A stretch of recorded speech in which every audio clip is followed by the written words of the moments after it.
would any of you consider dating a guy where it's closed on your end, open on his? No. Absolutely not. I would not. And Donald Trump? What about for Donald Trump?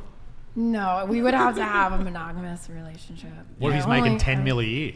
That's why I said I don't want him to have to get divorced. That's why I wouldn't put myself in the picture.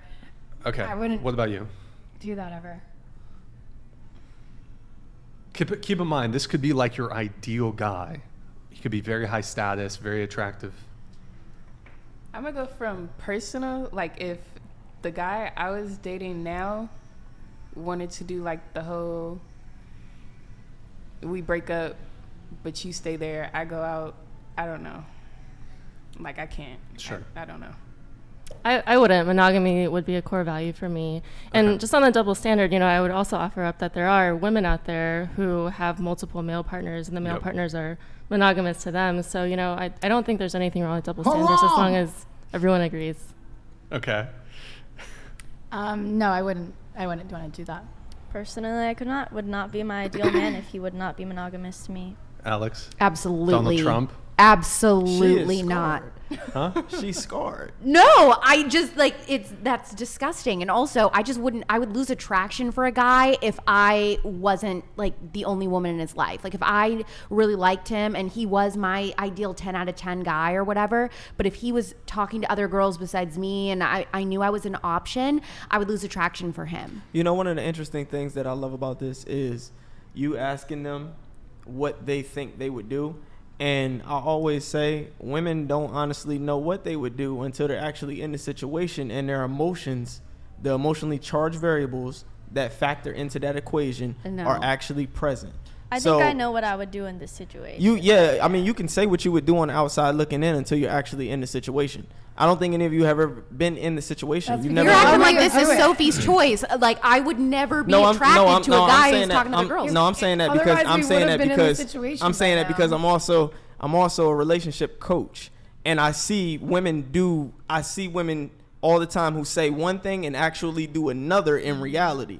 And that's most of the women that I deal with. Women love saying what they would or wouldn't do. As I said, you're on the outside looking in. You're not in love. You don't know how you feel. You're not overwhelmed with the feelings that you have for that guy. You don't know that. None of you do. You can't say that. You can say what you think you wouldn't do until you're actually in the situation, and there are circumstances to where you start to rationalize, you start to tell yourself, well, maybe I can change his mind, or maybe it's me, maybe it's something that I can do. There are all kind of things that women go through that they tell themselves emotionally when they're caught up, and that's how so many women end up caught up. That's how women end up talking about fuck boys. That's how they end up talking about, oh, this guy did me wrong, because a lot of the times those women are caught in situations because they're slaves to their emotions, and women are often slaves to their emotions. When you're not emotionally present in what I'm saying, then yeah, you could say, nah, I wouldn't do that. I absolutely wouldn't do that. But if we're talking about, do you want to go first? Go ahead. If we're talking about non-monogamous relationships, 92% of non-monogamous relationships fail, and it's because one of the reasons is because it's not a mutual decision. Well, you saying relationships? I'm not talking about relationships.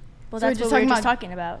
Yeah, you're talking about like being in a committed relationship, dating a guy. I'm talking about if a guy is dating you and he's dating multiple women, but y'all aren't committed to one another. Yeah, exactly. That's what I'm about to say, because it's never a mutual decision, and a lot of the women that are going into non-monogamous relationships that are initiated by the man just feel like they have to say yes because they're too scared to lose. You know what else women say they wouldn't do? They say they wouldn't stay if they got cheated on. So you're saying women are driven by their emotions a lot. So in that case, wouldn't you, as a relationship coach, try to coach women on understanding what their boundaries are and sticking with them? Who said I didn't? I didn't. I'm just asking. You asked that question, and that question is already on the presupposition that I don't. Okay, so then open question then. I absolutely do. I absolutely do, because I want women to make decisions. I want them to draw boundaries, and at the end of the day, the goal is to give the woman a choice, so women don't feel like they don't have a choice. That's why you're open, honest, and transparent. That's why you say, hey, this is what the situation is. This is what's going on. This is what I want. You can do what you want, or you can tell me that you want to conform to what I'm doing, and you leave the decision up to her. Women feel, but the feelings of malice come from feeling betrayed, feeling lied to, feeling like they didn't have a choice. So what do? You eliminate those feelings. You eliminate the feeling of betrayal. You eliminate the feeling of they don't have a choice. You allow them to make their own decision, and that's when their emotions come in. That's why I said if a woman really likes you, a woman will stay through things that she thinks she wouldn't stay through. I can attest to that, and men who get women can attest to that, regardless of what women say, because women say the same things. I've dealt with women. I can keep this casual.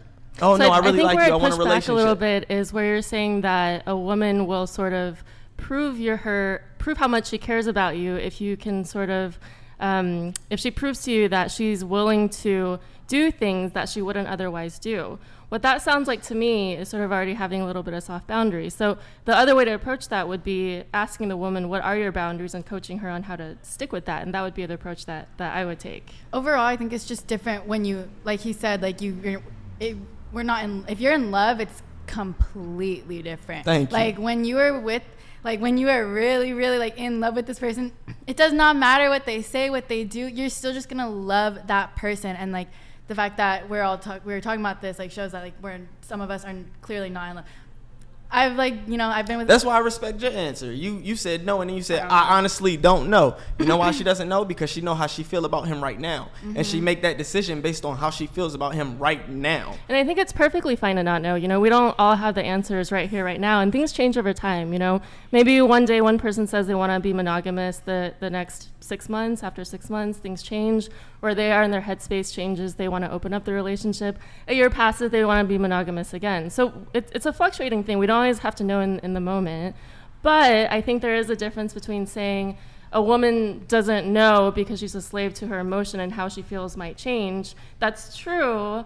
But you can also take the approach of saying, well, so think about what your priorities are, what you want, and how can we figure out how to navigate within those boundaries without violating your own boundaries because of your emotions. And see, once again, this is why I'm speaking from a place of authority. Because do you know how often I've tried that? I've preached that to women.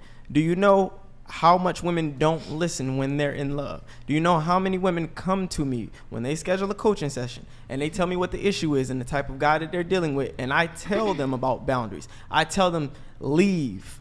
I tell them these things. They don't do it. Not. They won't do it. It's simple. See, it's different. See, as I said, behaviorally, when you see it, their behaviors contradict what they say they would do. I would never, or I could do this. Then when they're in a situation, okay, this is your opportunity to do it. No, he told me this, he told me that. And you're also forgetting the factor that men say things to the women on the other end. So she's not going to listen to the outside world. If you could tell a woman, you need to leave him. Her friends tell her, you need to leave him. Everybody tells her, you need to leave him. What matters more to her is what he's telling her. So what would you advise a female to do in that situation? Then Thank if she's you. stuck in a situation where she wants to leave but is having a hard time leaving. There's nothing you can do outside of telling her what she needs to do. You can't force her to. She has to come to that realization on her own. Could you say all these things about dudes, though? What you mean? Like everything that you've said about giving people, like, I feel like one of the issues with people taking on board what you're saying is you're allowing people to do things. And when you say that you allow it, it sort of means that you're demeaning someone. I know what you're saying, but I reckon that wording is probably not the best way to get your point across. I think with dudes, because dudes can be emotional wrecks too. Mm-hmm, absolutely. Dudes can be cheated on and stay with the woman. Mm-hmm. Dudes can do all of those types of things. Been there, coached them too. So, yeah, you're saying you can say those, but I think it's important to say that. Because otherwise it looks like you're attacking women, which you're not doing. Well, yeah, no. But it's important to say that. Otherwise, yeah, but it's about where does it occur more. Sure. There's a disparity between how often men experience that and how often women experience that, and typically it's the woman experiencing it a lot more than the man is. Okay. Because men are more like, men will leave if men get cheated on, they leave. Women stay. Is that a pride thing? Do you think? Like, does it just hit the pride, or is it more of a? It's built into your DNA that this person isn't the one to carry a child. It's both. I say the pride stems from what's built into your DNA. Okay. Yep. Yeah, I also hate women. Okay. I think that's a very concise way to finish off what you're saying. That it is all built into our DNA. I think there's a book. Is it someone younger? Carl Jung. Yeah. Yeah. The book about sexual behaviour. A very interesting read, talking about why we do what we do, and Everyone should read that. how it sort of fits into current societal norms and cultural norms, and how we sort of trust certain people to carry our offspring and don't trust others. I think it really speaks quite loudly if you will listen to it.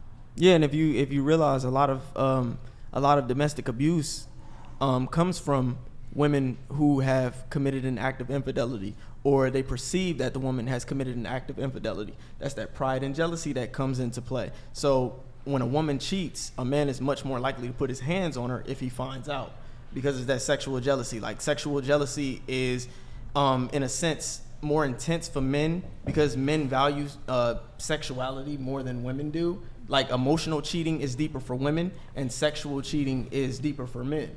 So it's harder for a man to overcome sexual infidelity than it is for a woman to overcome sexual infidelity, and it's also more difficult for a woman to overcome emotional infidelity than it is for her to overcome sexual infidelity, because they place two different values on those things, two different weighted values. So emotional infidelity means more to women because, as I said, women are emotions is how men demonstrate, allocating resources, investing in resources. So if a man is cheating emotionally, then to that woman, that means he's giving that woman other things that he normally gives her, which means he really likes her. Whereas a woman, if she's cheating, then that means she has the possibility of conceiving that man's child and him fathering a child that's not his. So we take that much more seriously because of that possibility, because of that paternity uncertainty. Yeah, from an evolutionary biology standpoint, the worst thing a male can do is give his resources to an offspring that's not his. And the worst thing that a female can do is kind of lose the caregiver who can give the resources. So from a purely evolutionary biology standpoint, obviously society has evolved to be not just about that, but that still drives our actions. Right.